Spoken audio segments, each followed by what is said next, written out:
Bueno, entonces, en la clase anterior habíamos visto tiro parabólico, no tiro parabólico, perdón, caída libre, ¿verdad? Ahora vamos a empezar a ver movimiento en dos dimensiones, pero particularmente nos vamos a enfocar a lo que se conoce como tiro parabólico, ¿no? Entonces, como habíamos visto, la velocidad, la posición, la aceleración son vectores. Entonces, la velocidad la podemos representar como el vector Bx, By, donde esta es la componente en X y esta es la componente Y de la velocidad. También la aceleración y también me faltó la posición, ¿no? La posición es el vector X, Y, que me dice en un momento dado dónde se encuentra un cuerpo. Y la aceleración pues sería el vector AXY más AYJ. Entonces el movimiento se puede ver desde como un vector en dos dimensiones, ¿no? Y todas las fórmulas que vimos de esa clase, la anterior, que son la velocidad constante, pues las podemos generalizar poniendo el vector velocidad es igual al vector velocidad inicial más aceleración, es un vector, o sea, todos son vectores acá menos el tiempo. La posición de un cuerpo es igual a la posición inicial más velocidad inicial por tiempo más un medio de acción por tiempo al cuadrado, y así sucesivamente, solo que aquí todos son vectores, obviamente el tiempo no es un vector, y entonces nosotros podemos calcular lo mismo que hicimos anteriormente, pero ya estamos hablando de vectores, ya vamos a tener componente en X, componente en Y, aceleración en X, aceleración en Y, entonces es un poco más complejo, ¿no? Un caso particular es el movimiento de proyectiles, o lo que se conoce como tiro parabólico. Acá les voy a describir brevemente, ¿no? Imagínense ustedes, tienen una pelota, patean la pelota hace esto y cae, ¿no? Entonces fíjense muy bien que el movimiento de esta pelota, vamos a analizar en cualquier punto, por ejemplo, en este punto, la pelota tiene un vector, que va a ser un vector velocidad.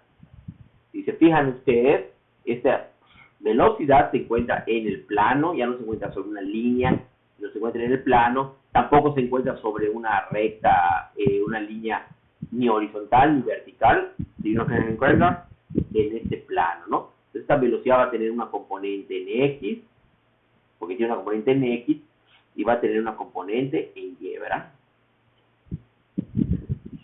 Entonces, si quiero saber cuál es su posición, vamos a suponer que aquí es 100, ¿no? Un ejemplo. Acá es 50 y acá es 20, para que sea con números. Su posición va a ser 50,20. Vamos a ver que estos son metros. Entonces, en este punto se encuentra en las coordenadas 50,20. Y también puedo calcular su aceleración y así sucesivamente, ¿no? Entonces, el movimiento de proyectiles es un caso particular de movimiento en dos dimensiones. Lo que pasa es que el movimiento de proyectiles tiene ciertas peculiaridades que hacen que sea no tan complejo calcularlo. Esto es lo que vamos a analizar ahorita. Bueno, vamos a volver a hacer el trazo y vamos a volver a suponer que tiramos una pelota o cualquier cuerpo, un proyectil, de esta forma. Bueno, en primera instancia vamos a analizar. Cuando el cuerpo sale disparado en esta posición, en realidad, en el momento que sale y empieza a viajar, no existe ninguna fuerza en el eje de las X que esté jalando ese cuerpo. O sea, este cuerpo lo pateo, hace así y cae, ¿no? Pero existe alguna fuerza acá. Si no hay fuerza, o la suma de las fuerzas en el eje de las X que actúa sobre el cuerpo es igual a 0, entonces este es un caso de equilibrio y podemos concluir o que el cuerpo no se mueve o se mueve. Entonces, en el eje de las X no existe ninguna fuerza, entonces es igual a 0. Entonces vamos a concluir, pero cuando el cuerpo sí se está moviendo, entonces en el eje de las X la velocidad del cuerpo va a ser constante. Eso es en el caso del eje de las X. Ahora bien, en el caso de las ejes de la Y, cuando el cuerpo empieza a subir, el cuerpo está sometido a una fuerza. ¿Qué fuerza es esa? El peso. En cualquier punto, la fuerza de gravedad está actuando sobre este cuerpo. Aquí sí existe una fuerza.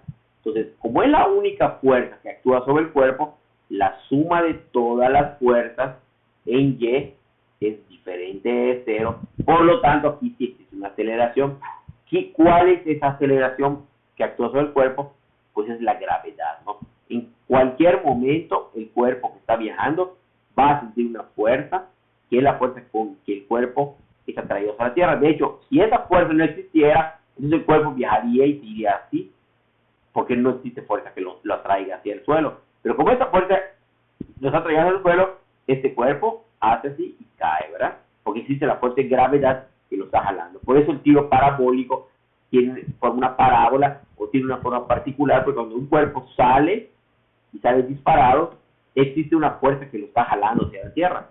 Llega a un punto y cae. Entonces, podemos dividir X y Y. Entonces, para X, la velocidad va a ser constante, aceleración igual a 0, aceleración constante. Esos son los datos que yo puedo conocer para el caso de X.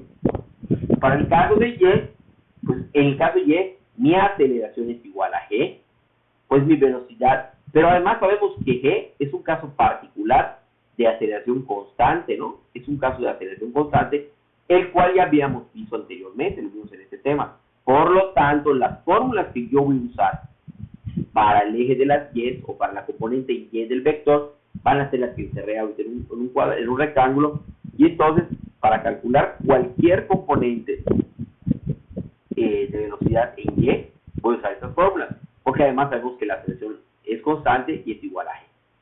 Entonces, en principio, el vector sale con una velocidad V, eso tiene una velocidad V. Yo si quiero calcular la componente en X o la componente en Y, pues simplemente multiplico la velocidad inicial por coseno del ángulo, y el caso de la velocidad inicial en Y va a ser la velocidad inicial por coseno del ángulo. Nada más hay que tener en cuenta que en el caso de las X, como es constante, con la velocidad que sale el cuerpo en X, es con la misma velocidad que llega en X. O sea, que la velocidad en X siempre va a ser constante. Si yo calculo la velocidad en X en este punto, en este punto, en este punto, o sea, calculo la componente de la velocidad, en el caso de la componente X, siempre va a ser la misma en todos los puntos, porque la velocidad es constante. Bueno, algunas fórmulas que me pueden servir. R es la distancia máxima que el cuerpo recorre, o sea, R es esta distancia que va de aquí a aquí. Esta fórmula es una fórmula que se deduce con todas las anteriores. Entonces, esta fórmula me puede servir si en un momento dado me dice cuál es la distancia máxima, o sea, el cuerpo sale y llega a este punto. ¿Cuál es la distancia máxima que el cuerpo recorre? Pues lo calculo con esta fórmula, donde phi es el ángulo con que el cuerpo sale. Y velocidad inicial es la magnitud de la velocidad del vector velocidad inicial. Entonces, para calcular cualquier cosa en X, solamente voy a usar esta fórmula. La velocidad es igual a la distancia de tiempo, pero esta velocidad, ¿cuál es? Es la velocidad inicial en X, que es esta misma que tengo acá. Así de simple. O sea, eso es mucho más fácil para X. Y para Y, pues simplemente voy a usar las fórmulas que están acá. Estas fórmulas que ustedes ya usaron para caída libre. Entonces vamos a ver un ejemplo. En un concurso para dejar caer un paquete sobre un blanco, el aeroplano de uno de los concursantes que está volando horizontalmente, este es el aeroplano, a una velocidad constante de 155 km por hora y a una altura de 225 metros hacia un punto directamente arriba del blanco. O sea, esta es la altura, ¿verdad? ¿A qué ángulo de mira alfa debería ser soltado el paquete para que este dé el blanco? O sea, el avión está volando así y el paquete lo van a soltar para que pegue acá. Bueno, en principio, si tenemos un marco de referencia fijo, por referencia es el punto donde yo me voy a situar para que yo pueda observar este experimento, ¿no? Dice, el movimiento del paquete en el momento de liberación es el mismo que el del aeroplano, o sea, el paquete cuando es soltado, ¿qué velocidad va a tener? Pues su velocidad inicial, que está aquí cuando se suelta, va a ser la misma esta velocidad, porque en el momento que el aeroplano está viajando, por ejemplo, 100 km por hora, en el momento que suelta el paquete, como solo lo van a dejar caer, pues va a tener la misma velocidad inicial que esta, ¿no? Entonces hay que analizar que en este punto trae esa velocidad inicial. Ok, dice, hallamos el tiempo de la caída por medio del ecuación. Ok, en este punto, como acuérdense que aquí tenemos dos cosas, X, me dicen que la altura Y es igual a 225 metros. Ahí está. Entonces, para el caso de Y, yo puedo usar las fórmulas de caída libre. Entonces, yo tengo que Y es igual a menos 1/2 de gravedad por tiempo al cuadrado. Porque el paquete en sí lo estoy dejando caer. O sea, el paquete tiene una velocidad inicial en X, pero velocidad inicial en Y es 0. Porque el paquete lo estoy soltando sobre el eje de las X. ¿De acuerdo? Entonces, yo siempre el avión los deja caer sobre el eje de las X. Entonces, eso lo puedo, desde el punto de vista de la Y, lo puedo considerar que lo estoy soltando. Ahora, sí tiene velocidad inicial, pero en X, pero en Y no. Porque en Y lo estoy soltando, lo estoy dejando caer. Entonces, puedo usar esta fórmula Y igual a menos medio de gravedad por tiempo al cuadrado para calcular el tiempo que va a tardar el paquete en llegar al suelo. Esta es la fórmula que voy a usar. Entonces, despejo, pero como Y apunta hacia abajo, eso es negativo, entonces va a ser menos acá y menos acá, va a quedar positivo. Entonces, el tiempo que llega al suelo, o tarda en llegar al suelo, es 6.78 segundos. ¿De acuerdo? ¿Qué más? Vamos a ver qué dice. El ángulo de proyección 0 es 0. Ok. Dice, entonces el tiempo de caída no depende de la velocidad del aeroplano, con la proyección horizontal. Lo que les decía, la velocidad inicial en Y vale 0. Porque realmente lo que están haciendo es soltar el paquete. O sea, el avión está avanzando y se está moviendo con una velocidad en Y, pero en X, en esta X. Y lo que hacen es soltar el paquete. O sea, no le... Ahora, si la persona lanzara desde aquí el paquete para abajo, entonces sí tendría una componente en Y. En realidad lo que hace es soltar el paquete y con la velocidad que la única velocidad que tiene es la velocidad que se le fue dada en el eje de las X. Pero en el caso del eje de Y, lo único que tiene es una caída libre pura. Muy bien, entonces, la distancia horizontal recorrida por el paquete en este tiempo está dada por el cuestionamiento. Dice, ok, en el momento que suelto el paquete, ¿cuánto? O sea, de este punto a este punto, ¿qué distancia recorre? Pues si yo ya sé que tengo la velocidad inicial, que es solamente en X, y tengo el tiempo que tarda en caer, entonces quiere decir que yo puedo calcular esta distancia. Puede decir que velocidad es igual a distancia entre tiempo, en este caso velocidad inicial en X es igual a distancia entre tiempo, entonces la distancia, aquí está, va a ser velocidad inicial en X por tiempo, y entonces el paquete recorre 292 metros antes de llegar acá. ¿Ok? Bueno, el ángulo, ¿cómo voy a calcular este ángulo? Si yo ya tengo la altura, que es Y, que es esto acá, y tengo la distancia, entonces eso es un triángulo rectángulo. Entonces lo que voy a hacer es calcular el ángulo alfa como, eso sí es un triángulo rectángulo, como tangente inverso de X entre Y. De X entre Y. Y entonces con eso ya tengo la respuesta, que son 52 grados que se requiere. No creo que me están pidiendo. ¿A qué ángulo de mira alfa debe ser soltado el paquete?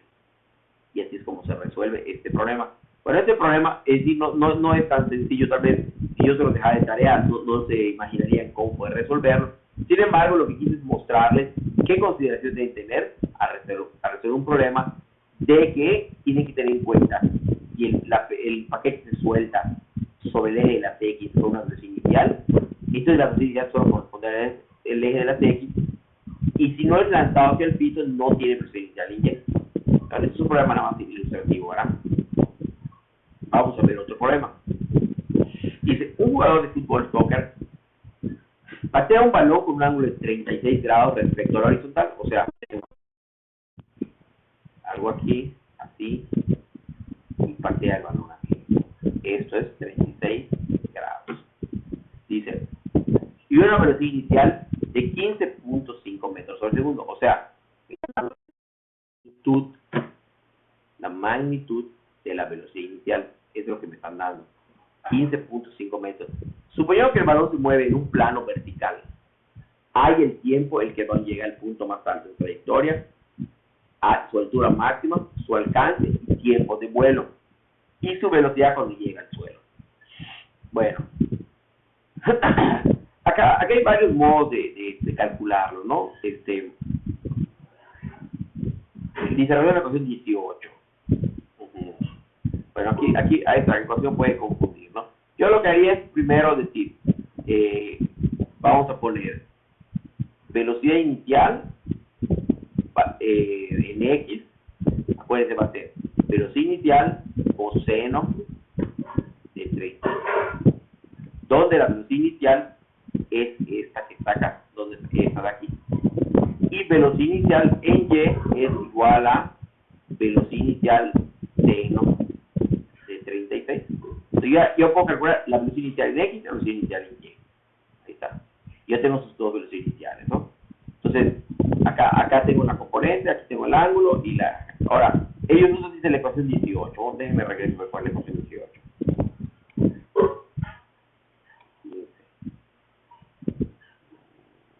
No la puse, ¿cuál será? Ok, esa es la ecuación que están usando. Velocidad es igual a velocidad inicial menos gradada por tiempo. Solo que aquí es una velocidad inicial en Y. Esta están usando. Y lo que van a despejar es el tiempo. Vamos a regresar a la fórmula. Vamos a regresar acá. Fíjense muy bien. Esto de acá es la velocidad inicial en Y.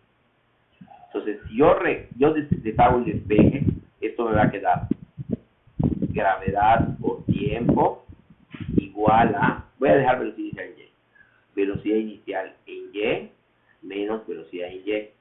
Entonces lo paso de este lado y gravedad de tiempo lo paso por este lado y me queda que velocidad en Y es igual a velocidad inicial en Y menos gravedad por tiempo, que es la misma fórmula. Si quieren pues la vamos a ver, otra voy a poner acá. Velocidad en Y es igual a velocidad inicial en Y menos gravedad por tiempo. Véanla bien. Velocidad en Y es igual a velocidad inicial en Y menos gravedad por tiempo. Vamos a regresar a la fórmula original. La misma velocidad es igual a velocidad inicial en Y menos gravedad por tiempo, que es una fórmula de caída libre. Solo que acá velocidad inicial en Y, ¿qué es? Es lo que les deja, es velocidad inicial de 36. Ahora bien, en el punto más alto de un tiro parabólico, en este punto la velocidad en Y vale 0, porque es similar que yo haga esto así. Porque en el punto más alto el cuerpo empieza a subir, llega al punto más alto y empieza a descender, se detiene y empieza a detener. Es exactamente lo mismo que pasa en el tiro parabólico. El cuerpo llega a un punto, se detiene y comienza a caer. Entonces, este vale 0. Entonces, ya lo puedo eliminar. Entonces, yo lo que voy a cambiar es el tiempo. Entonces, yo ya tengo que la velocidad inicial seno de phi, el ángulo lo tengo, la velocidad inicial lo tengo y la gravedad lo tengo. Entonces, de aquí puedo calcular que el tiempo me da 0.93 segundos en el punto más alto. O sea, en 0.93 segundos este cuerpo llega a su punto más elevado. Ahora bien, la altura máxima es alcanzada en t igual a 0.93 segundos. Entonces usamos ¿qué ecuación? La de altura. Acuérdense que la altura es y, que es velocidad inicial por tiempo menos un medio de gravedad por tiempo cuadrado. Pero de nuevo, tiene la velocidad inicial en y, velocidad inicial seno de phi. Acuérdense que el vector velocidad inicial tiene dos componentes, tanto en x como en y. Entonces calculo el valor de y me da 4.2 metros la altura. El alcance máximo, aquí les puse una fórmula. R, ¿dónde está? Ahí está acá. Esta es la fórmula. Simple y sencillamente sustituyo en la fórmula para obtener el alcance máximo. ¿Verdad? Y aquí sustituyo. Y el alcance máximo es esto, ¿no? Esta distancia que ahí es donde cae. Dice, ¿y qué les pide? Luego, su velocidad cuando llega al suelo, ¿no? Ajá, cuando llega igual a 0. Ajá. ¿Cómo calculo cuando llega al suelo? Pues cuando y vale igual a 0. Cuando el cuerpo sale, en este punto y vale 0. Cuando el cuerpo hace esto y cae, pues y vuelve a valer 0. Entonces con y igual a 0, vuelvo a despejar de la ecuación esta de acá. No. No, esta misma de acá. Esta de acá. Y calculo el tiempo 2. ¿Verdad? No está mal. Déjenme ver por. Dice, y en la ecuación 22. Vamos a ver cuál es la ecuación 22.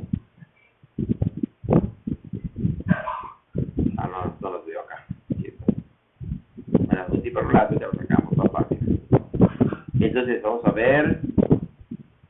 Ajá, ¿dónde quedó el problema? Acá. Vamos a pausar el video para que lo chequen bien. Bueno, acá en realidad lo que le están pidiendo, no me había fijado, es el tiempo de vuelo. Si el cuerpo en el punto más alto hizo 0.93 segundos, eso quiere decir que el cuerpo hizo así, llegó al punto más alto y luego descendió. Entonces, ¿cuánto va a tardar? 0.93 de ida y 0.93 de vuelta, que es lo que da 1.86. Ese es otro modo de razonarlo. Siempre el punto más alto va a ser el tiempo que tarda de aquí a aquí, más el tiempo que tarda de aquí a aquí. Pero como este programa es un programa simétrico, significa que lo que tarda de aquí a aquí, lo mismo que de aquí a aquí, lo multiplico por 2 y tengo el tiempo, ¿no? Luego, la velocidad cuando llega al suelo. Bueno, aquí me están pidiendo el vector velocidad cuando llega al suelo. O sea, quiero cuánto vale Bx y cuánto vale By. Como les dije que la velocidad en X siempre es constante, pues la respuesta de aquí va a ser, la respuesta aquí va a ser velocidad inicial coseno y 36. Eso va a valer Bx, porque en cualquier punto la velocidad en X va a ser la misma. Ahora bien, en el caso de Y, puedo usar esta fórmula que es By es igual a velocidad inicial menos gravedad por tiempo. Pero yo ya sé cuánto tiempo dura todo el cuerpo en salir de aquí hasta llegar al piso, porque ya lo calculé en el video anterior. Entonces, pero la velocidad inicial en Y ya la tengo, acá la tengo, de aquí. Entonces sustituyo esto y me da que en Y da menos 9.1 metros sobre segundo, porque es lógico, porque está cayendo. Y en X 12.5, o sea que la velocidad es 2, el vector 12.5, menos 9.1 metros al segundo, ¿no? Ese es el vector velocidad con que el cuerpo llega al suelo, ¿no? Puedo calcular su magnitud, y su magnitud es 15.5 metros por segundo de este vector, o sea, le calculo la magnitud a este vector. Entonces, que fijarse los problemas es que tienen una componente en X, una componente en Y que en X siempre va a ser velocidad constante y en Y voy a usar las fórmulas de caída libre. Entonces ya habían hecho, me parece, los tres primeros, entonces quedan los dos últimos para realizar.